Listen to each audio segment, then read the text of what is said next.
Hello and welcome to quick tip number 5. In this tip, we're talking about what you can do to help you hear yourself when you're singing. Now, this exercise, I don't know what it is, but whenever I say to people to do this, there's always some resistance or an attitude that comes out. But if you cannot hear yourself when you're singing, whether in practice or you're at home rehearsing, or even if you're on stage ministering and you cannot hear yourself from the monitors, put your finger in your ear.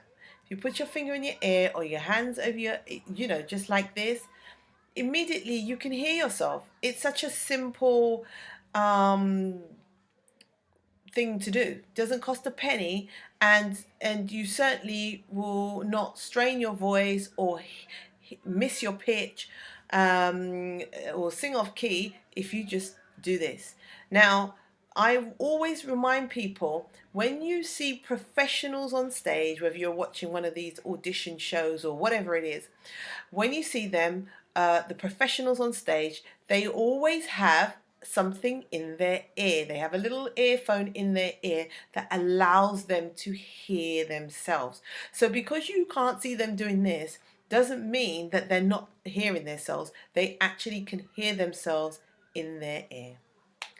So that's it. That's quick tip number 5. My thing is, if the professionals have to hear themselves when they're singing, how much so us?